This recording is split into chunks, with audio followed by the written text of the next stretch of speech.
सब था राजा के पुत्र न था, अरे तक भी कोई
पुत्र न था।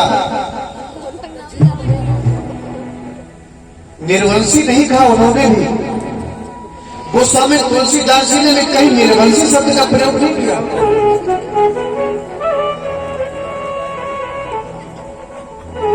पुत्र नहीं था इसका मतलब कोई निर्वंशी हो जाएगा। एक बिटिया तो थी पहले से, नाम है शांता।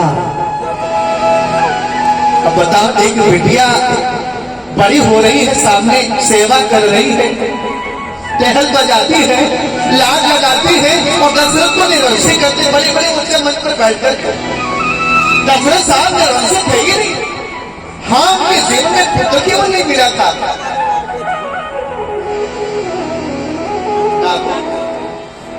इस कथा से शिक्षा दे दूं मैं आप सबको। तमाम लोग आपके बीच में, आपके गांव में, आपके रिश्तेदारी में, समाज में ऐसे लोग होंगे जिनको ना कोई बिटिया होती है, ना कोई विधवा होता है। मैं देखता हूं समाज में कितने ताने सुनने पड़ते हैं उन लोगों को। एक सभी से हाथ जोड़कर एक निवेदन करना चाहता हूं, मेरी मां, ऐसे लोग अगर आपके बीच में हो, एक शिक्षा ले ली इस कथा से कि कभी ताने नहीं सुनाएंगे, कभी उसके बारे में जिक्र नहीं करेंगे। एक तो परमात्मा ने दुखी कर रखा है, लोग ताने मारकर और मरने पर मजबूर कर देते हैं लोग। मैंने सुना है ऐसे लोगों को। एक बार भाव से बोलिए जय राम जी की। दशरथ जी महाराज को ग्लानि है, ये परेशानी है कि मुझे कोई पुत्र नहीं है, मुख पर कोई कहता नहीं है। अच्छा, ग्लानि, मैंने तो सुना है कि उसको पुत्र नहीं मिले तो उसको सोते जागते नींद नहीं आती। तो एक बात क्यों कहा, ये भी आपको भली भांति मैं पर जोर देना नहीं चाहता। एक बार सच्ची ग्लानि, सबसे ज्यादा आत्मग्लानि हुई, वो कथा मैं आपको सुना रहा हूं। दशरथ जी महाराज सरसवार से सवार उठते हैं और घोड़े पर सवार होकर घुड़सवार लेकर के जंगल में गए। देखा बड़ा सुंदर सा तालाब है, और सुंदर से तालाब में एक सुंदर सा लाल रंग का कमल खिला है। दशरथ जी, उनको 3 रानियां थी, कैकेयी, सुमित्रा तथा कौशल्या, लेकिन सबसे ज्यादा प्रेम किसको? महारानी कैकेयी को करते थे। रानी बड़ी थी कौशल्या, यद्यपि कौशल्या का काम होना चाहिए था, लेकिन मन में विचार आया कि मैं ये फूल ले जाकर अपने प्राण वल्लभा कैकेयी को जाकर दूं तो प्रसन्न हो जाएगी। नीचे उतरे और महाराज दशरथ जल में प्रवेश करने लगे। जो ही जल में प्रवेश करने लगे तो कांच तक जब पानी आया थोड़ा और आगे बढ़े, कभी प्रदेश तक जल आ गया, कमर तक पानी आ गया। लेकिन दशरथ जी ने देखा कि जितनी दूरी वही वहां से थी बाहर से, उतनी दूरी अब भी बनी है। थोड़ा और सीने तक जल चला गया, लेकिन फिर भी दशरथ जी महाराज देखते हैं जो दूरी घोड़े के पास से पशु की थी वही दूरी अब भी बनी है। मैं जा रहा हूं, दूरी खत्म नहीं कर पा रहा हूं। यहां पर मुझे एक ननिहाल वाली बात आती है याद। मैं अपने ननिहाल में था, मेरे मामा का लड़का है, चैत्र का महीना, सच्ची घटना मैं जीवन में सुना रहा हूँ, सच्ची घटना। और चैत्र का महीना कुछ लोग गेहूं खंडा करके राशि वासी और कुछ लोग भूसा वूसा लगा था। तो मैंने देखा गेहूं खंडे ऐसे पड़े थे, राश लगी थी। तो किसी ने हंसिया डाल करके और ट्राली काटने चले गए। मामा जी का फिरोज मामा थे उनका। तो मैंने देखा 90-60 अरे एकदम दर्द बनेगा, एकदम बूढ़ी औरत केवल साल पीछे पीछे लगत रही थी। इतना दिख रहा था मुझे।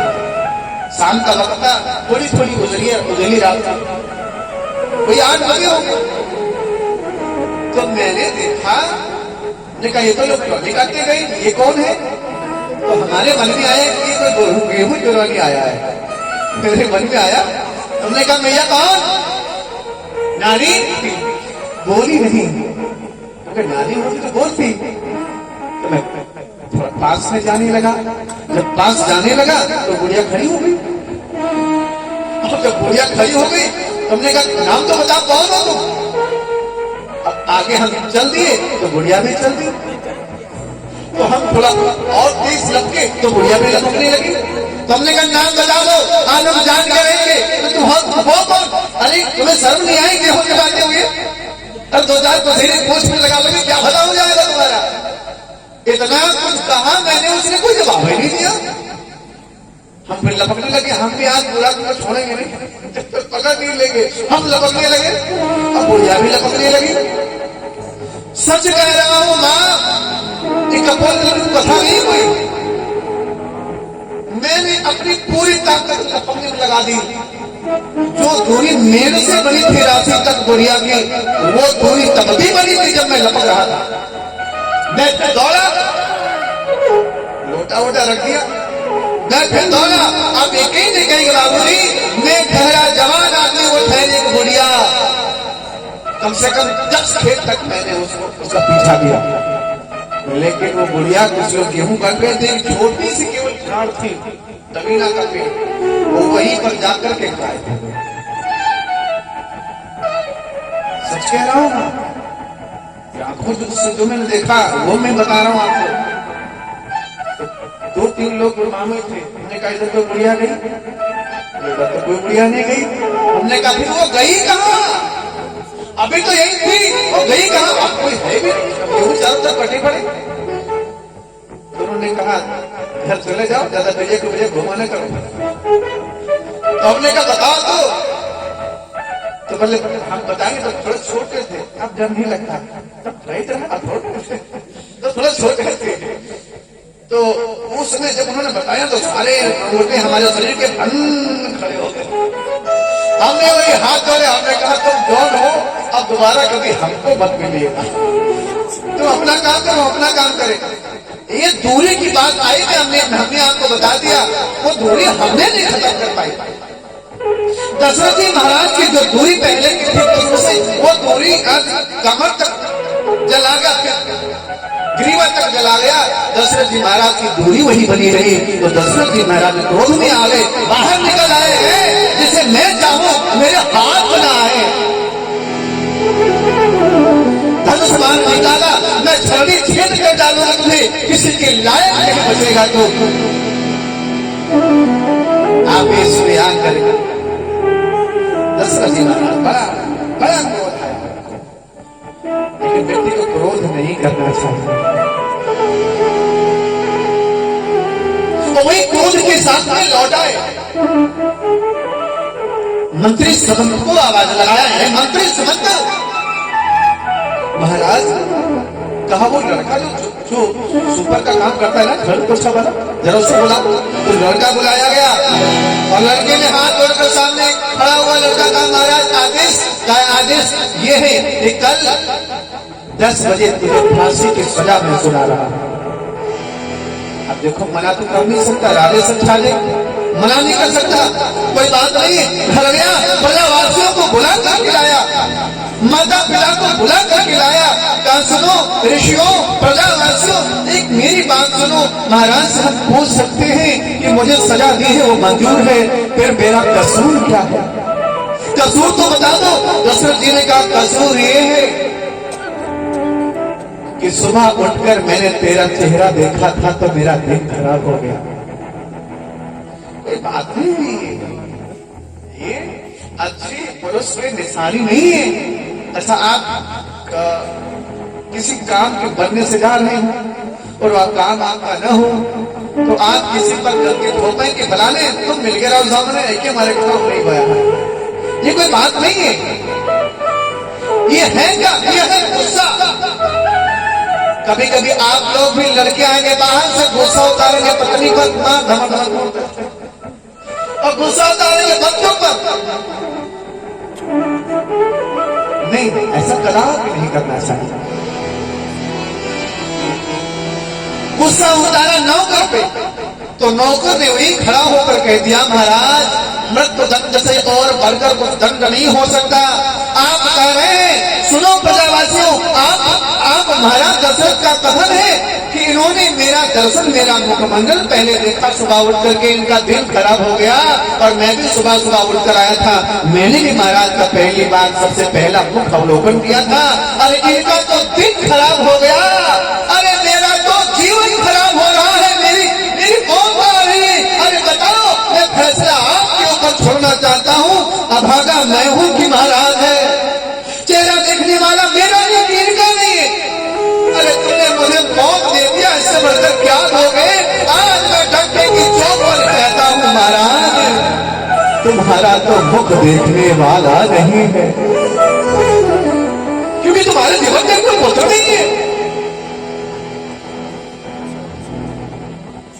आज दशरथ जी ने सोचा, मेरे टुकड़ों पर पलने वाला मेरा नौकर जाता बेहतर हमारे मुख्य सामने कहता, महाराज तुम्हारा मुख देखने वाला नहीं है।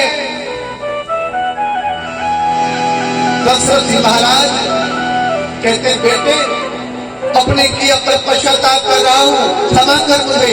और घर लौट गए।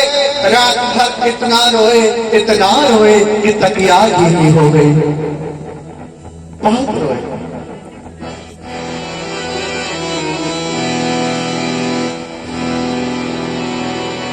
सुबह उठे, रात भर रो करके पलके गीली पलके ले करके, मैंने सुना है कि गुरु जो होता है जीवन में, गुरु कष्टों को दूर करता है। गुरु का अर्थ यही होता है जो अंधकार से उबाल जाए, प्रकाश में आपको डाल दे। दुख आने पर भी दुख ना लगे, वो गुरु।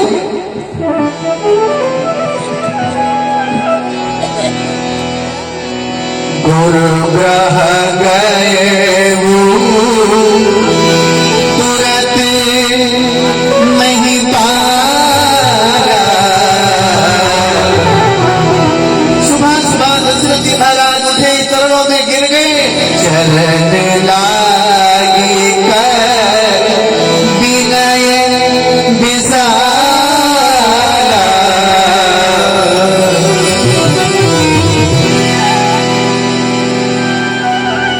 बुद्धियों को प्रणाम किया। एक बात बताओ, निवेदन कर दो मां, मेरे भाइयों, मेरे बुजुर्गों, हर किसी के जीवन में एक गुरु बहुत आवश्यक है। यदि आपको जीवन में सफलता पानी है ना, तो किसी गुरु के शरण में अवश्य जाइएगा। मैं बता दूं, जितने लोग इस देश के पीक पोजीशन पर बैठे हुए हैं, टाटा, बिरला, मुकेश, धीरू भाई अंबानी जैसे लोग, आपको ये बात मालूम हो अथवा न मालूम हो, लेकिन इनके जीवन का क्षण कहीं न कहीं संत के कण से जुड़ा है, संत के सरोवर से जुड़ा है। उनके मार्ग पर, संतों के बताए मार्ग पर नई नई श्रुतियां, नई नई राहें तरक्की की अपने आप खुल जाती हैं। ये गुरु की विशेषता। राम कृष्ण से को बड़ा तीन हुजने गुरु की, तीन लोक के वेदने गुरु आगे आगे। भगवान को भी गुरु की आवश्यकता पड़ी। गुरु जी के पास में गए, चरणों में गिर गए, कहा नाथ महाराज गुरुदेव, मैंने सुना है जीव पर जब संकट आता है तो गुरु जी निवारण करते हैं। गुरु जी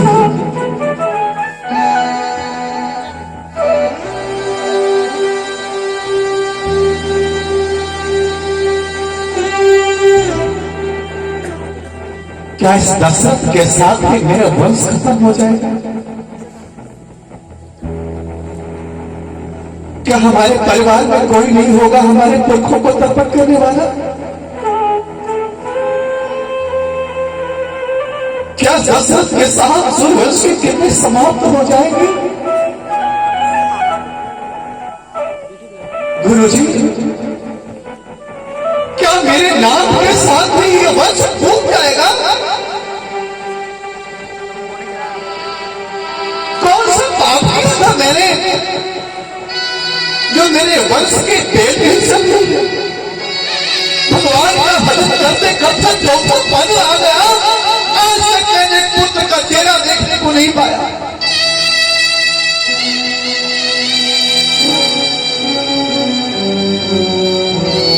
कहिए ना गुरु जी, कहिए।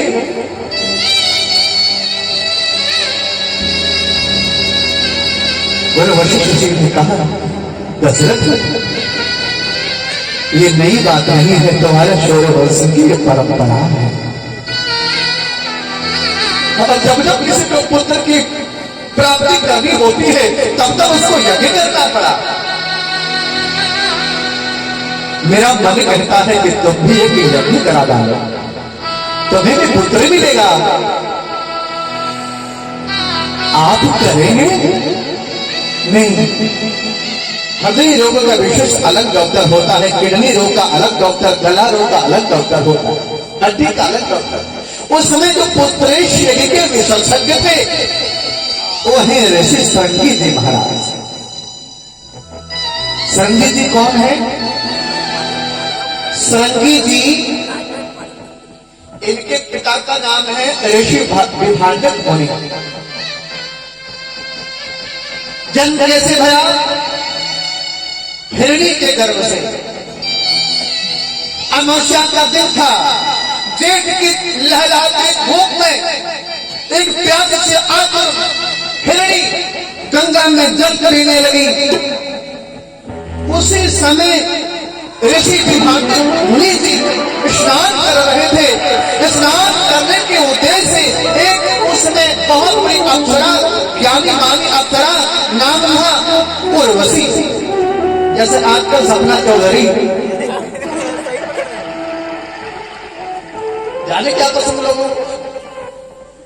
उस समय तो सबसे प्रचलित अप्सरा थी, नाम था उर्वशी अप्सरा। उसमें गंगा नहाने के उद्देश्य से आई और जल की जब कलबलाहट सुनी तो महाराज की तपस्या में लीन थे, भगवान का भजन कर रहे थे। जल की कलबलाहट सुनी तो देखा कि स्त्री स्नान कर रही है, तो बाबा जी देखने लगे। अच्छा, नियम आजकल का भी है, जब कोई हमको देखने लगता है तो हम और दिखाने लगते हैं। जब कोई देखने लगे तो और बात और लोग कहते बहुत अच्छे हैं, बहुत अच्छे, बड़े स्मार्ट हैं। आप स्मार्ट वार्ट कुछ नहीं है, जो कुछ है आपके अंदर राम जी की दी है वो हवा है। जिस दिन ये हवा लीक हो गई ना, उस दिन ना हाथ उठेगा, ना बाल, ना कंधी पकड़ में आएगी, ना बाल खींचेंगे, कुछ नहीं होगा, मैदान कुछ नहीं होगा। एक बार भाव से बोले जय राम जी की।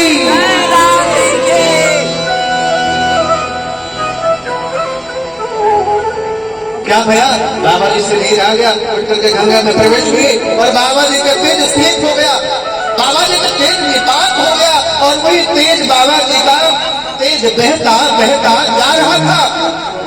वही एक हिरणी जल पीने के साथ साथ बाबा जी का तेज पान कर लिया उसने, और बाबा जी ने देखा कि एक हिरणी ने मेरा तेज पान किया है, मेरा तेज है व्यर्थ नहीं जाएगा। अपने शिष्यों से बुला करके कहा, शिष्यों इसको पकड़वा लिया।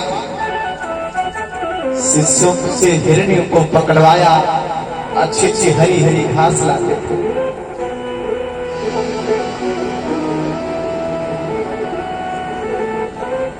इससे पुत्र पैदा होगा, मुझे मालूम था।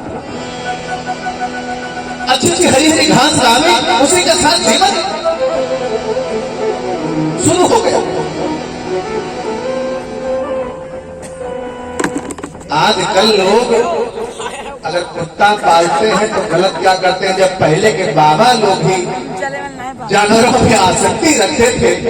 देखिए, जानवर में आसक्ति, जानवर से प्रेम किया जाए, हम ये नहीं कहते कि जानवर से प्रेम न करा जाए, लेकिन इनके घर है तो जो क्या नाम है, तो जो जानवर से तमाम लोग पंछी को कैद करके रखते हैं। अच्छा बताओ, उसका भी मन तो करता होगा कि हम भी खुली हवा में सांस लें, हम भी आकाश से बातें करें। खुला घूमता है, इसलिए ठीक है। इनकी तो गनीमत है। लखनऊ में एक कथा थी, यजमान जी थे, गैया के जता कुत्ता, बिल्कुल इतना बड़ा, इतनी लंबी जमीन। बाहर से एक बार भोजन करने के लिए गए तो कुत्ता के इतने बाल सजा, सोफे पे बाल भरे पड़े थे। हमने कहा पहले इसको साफ करो। तो जब भोजन करने लगे तो भैया तुम भी साथ भोजन करो। तो कुत्ता आके एक ही में खाया। हमने कहा झूठा हो गया, हमारा लड़कवा जैसा है, पंडित जी लड़कवा जैसा है। हमने कहा तुम्हारे वहां का यह तक हो, ये लड़का मानते हो तुम्हारे लड़का। इतना जानवरों में इतना प्रेम बढ़ गया है। और एक घर में तो मैंने देखा था, बहुत बाहर बोर्ड लगा था, उस पर लिखा था कुत्तों से सावधान, क्योंकि स्वामी जी हमने घर में सब कुत्ते डाल था। ऐसा नहीं है, इसने कुछ काटने वाले कुत्ते होंगे इसने लिखा है। इतनी आसक्ति जानवरों में आजकल, इतना प्रेम इंसान नहीं मिलता। प्रेम करने के लिए लोग जानवर से प्रेम करते हैं। जानवर से प्रेम किया जाए तो जानवर में आसक्ति न रखे जाए। मैं ये नहीं कहता कुत्ते मत पालो, बिल्ली मत पालो, तोता मत पालो, पालो। बहुत लोग करते हैं क्या, पालते हैं तोता और जब वो जाता है तो खुद पकड़ कर रोते हैं, हाँ पट्टू चलेगा। रोते कि नहीं? तो आने वाला समय, इस समय जानवर में आ सकते जिस तरह से बढ़ रही है उस समय। तो लाइन में गाना चाहूंगा, मम्मी भूल जाएंगे, पापा को भूल जाएंगे।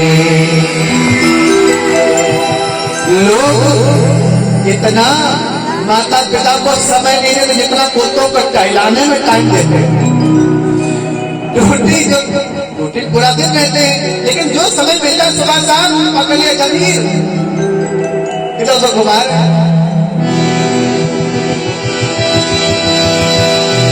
हर शाम तेरी गैया मैया तो घूमे बाजारों में।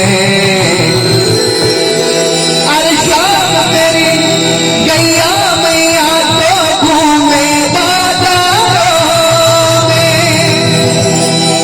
हर कुत्तों की इज्जत बढ़ गई, क्यों घूमे महंगी कारों में।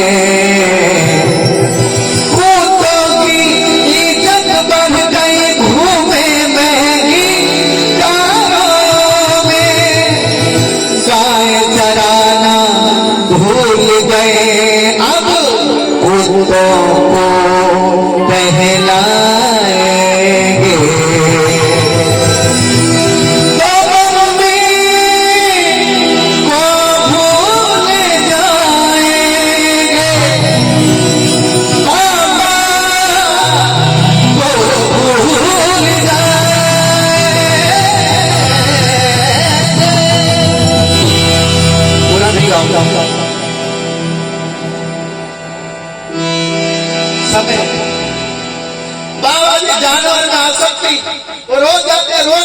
जाते हैं रोज हिरणी सेवा किया तो 9 महीने तदोपरांत मृग शावक नहीं, मृग छोड़ा नहीं, एक बालक जन्म लेता है। आकृति मनुष्य की है, लेकिन बीच माथे पर एक शील है। संस्कृत में श्रृंग कहते हैं सींग को, तो ऋषियों ने कहा तो सींग वाले बाबा है श्रृंग श्रृंग, तो लोगों ने कहा इनका नाम रख दो श्रृंगी ऋषि। आज भी लोग संतो लोग जो है नाच करते हैं, श्रृंगी नाच करते हैं, श्रृंगी बजाते हैं।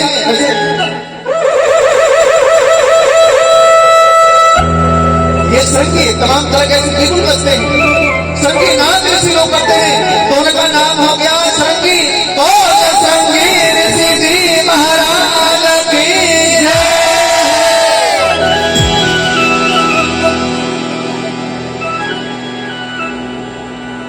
इन्हीं को आगे चल करके जो शांता बिटिया थी वो इनको सौंपी जाती है। गुरुदेव भगवान कहते तुम्हारे दामाद हैं, तुम्हारे वहां मान्यवर हैं, जाओ उन्हीं को बुला करके यज्ञ करा लो, तुमसे पैसा वैसा भी नहीं लेंगे। जोर से कहिए जयराम जी की, कहिए भाव से कहिए ना जयराम जी की।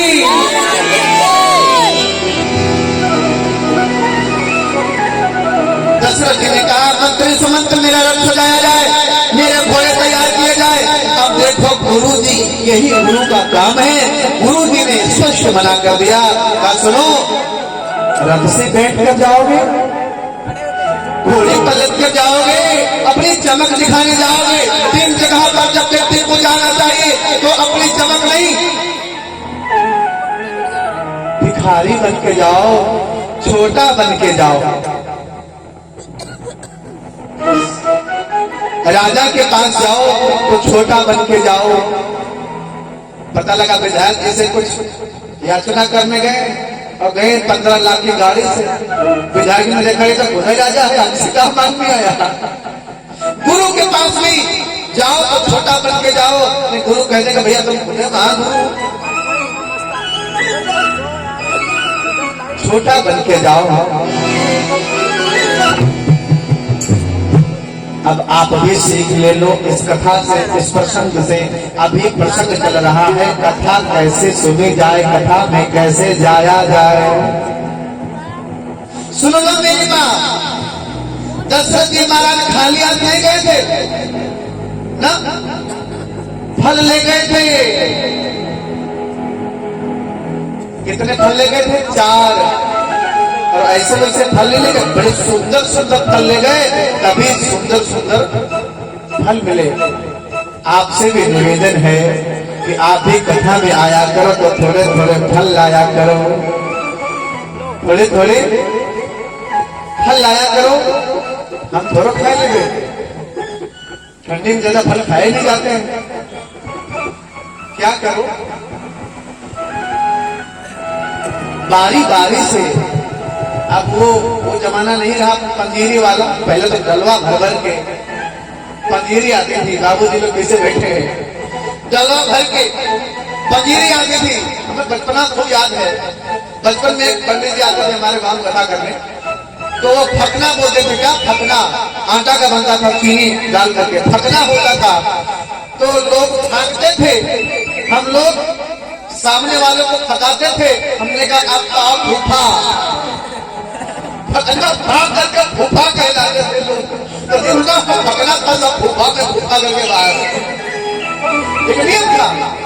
अब जमाना लाई का चला है, अगर फल ना हो तो लाई ले आओ, प्रसाद लाओ, आपको ही बांटा जाएगा। दशरथ जी महाराज से शिक्षा ले लो। दशरथ जी महाराज खाली हाथ नहीं गए, सुंदर सुंदर फल लेकर गए। पहले तो मैं सत होकर हर फल 4 चढ़ाया,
ले गए थे, क्या ले गए थे? सुंदर फल।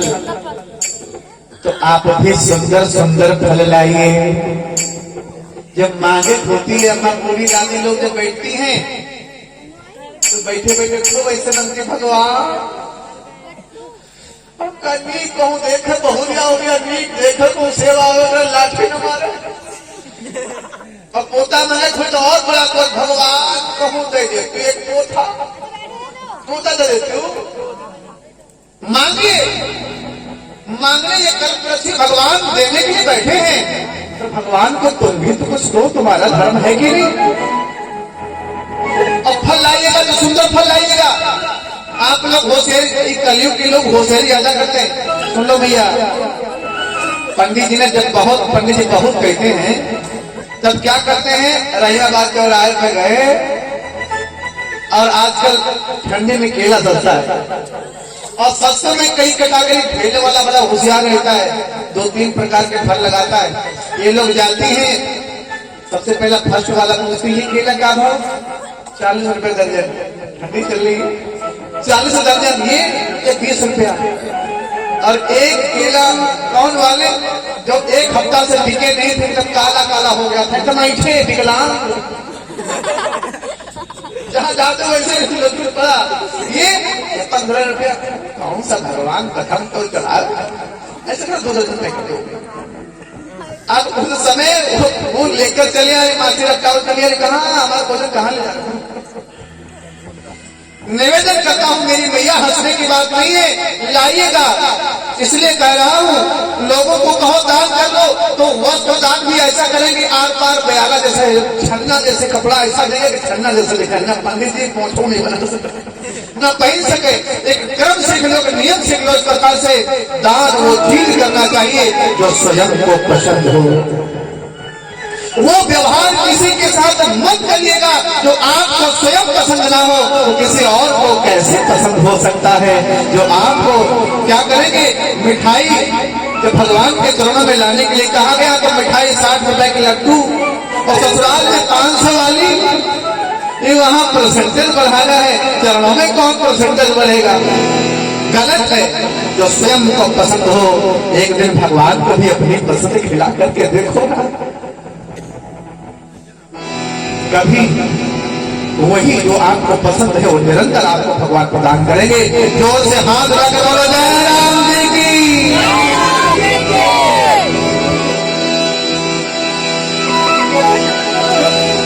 हम तेरे शरण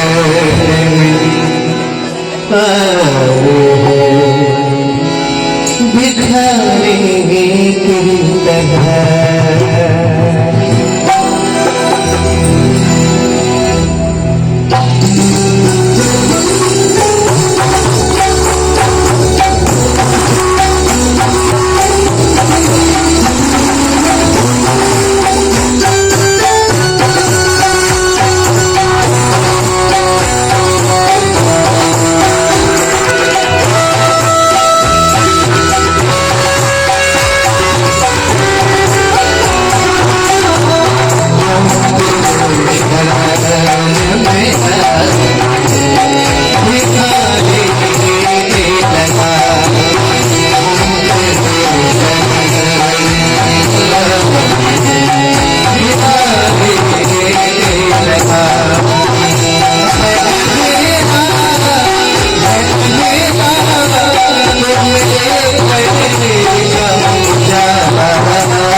समझते हैं अच्छा मकान होने को सुख कहा जाता है, अच्छा धन हो जाए तो सुख, अच्छा बिस्तर मिल जाए वो सुख है नहीं।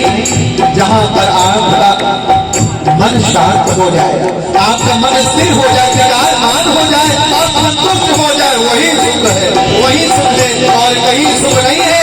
सुख तो केवल परमात्मा के श्री शरणों में है और संसार में सुख है।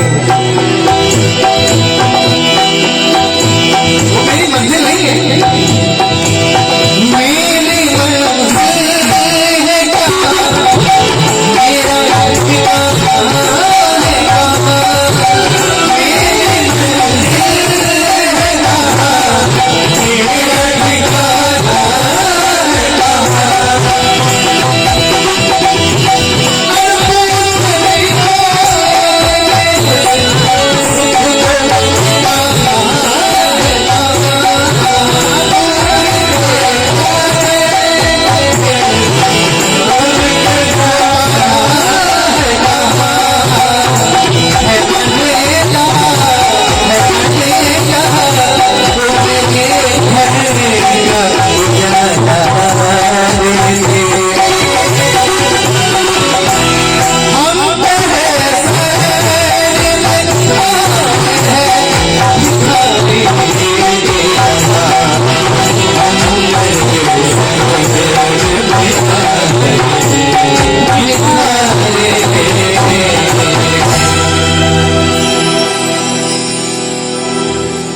चार फल चढ़ाए, प्रणाम किया और चार आंसू डाल दिए। अब तनिक एक निवेदन करना चाहता हूं इस कथा से।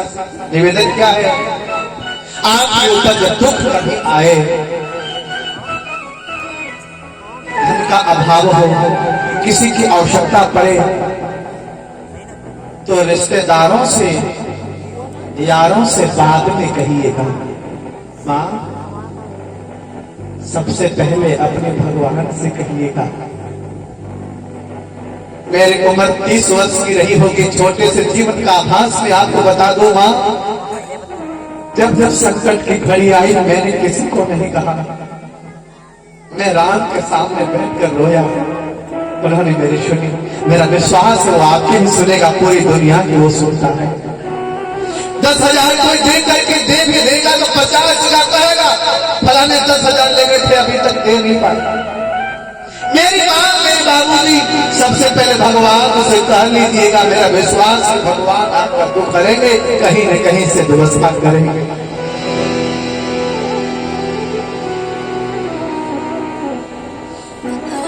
तो आंसू अगर आपने भगवान के सामने बहा दिए, उससे रहा नहीं जाएगा। दशरथ जी रोए, चरण पे जब पैर पर आंसू गिरा तो समझ गए ये तो कोई दुखी है। अच्छा, आप लोग ये सोच रहे होंगे कि आंसू से कैसे पहचान गए? एक फिल्म वालों ने गाना निकाला था, इन आंसुओं की कोई पहचान नहीं होती। मैंने सुना तो मैंने सोचा कि लेखककार को शायद किसी ने ये बताया नहीं। आंसुओं की पहचान होती है मेरी माई, मेरे बाबूजी। आंसुओं की पहचान क्या है? सुख के आंसू अलग होते हैं और गम के आंसू अलग होते हैं। सुख के जो आंसू होते हैं, सुख में भी बेटा अच्छे नंबरों से पास हो गया तो फटाक से आंसू छलक से आ गया। बेटा की नौकरी लग गई, फटाक से आंसू छलक आए। जो सुख के आंसू होते हैं वे मीठे होते हैं तथा ठंडे होते हैं। जो दुख के आंसू होते हैं वो नमकीन होते हैं तथा गर्म होते हैं। बेटियां हंस रही है, अब पंडित तुम जान के देखा नहीं, मैंने साइंस कहता है, विज्ञान कहती है, क्योंकि अंदर टेम्परेचर जो है वो गर्म है। 99 टेम्परेचर हर व्यक्ति को रहता है, इसलिए शरीर चलता है। तो अंदर से जल जब निकलता है, जब आत्मा को रहती है तो बाहर तो जल आंखों के डगर आंखों के रास्ते बाहर बहता है तो वो गर्म होगा, अंदर से निकला है। और वो खारा है क्योंकि अंदर का जल खारा है। और सुख के आंसू ऊपर से आते हैं ठंडे तथा मीठे होते हैं। बोल भक्तवत्सल भगवान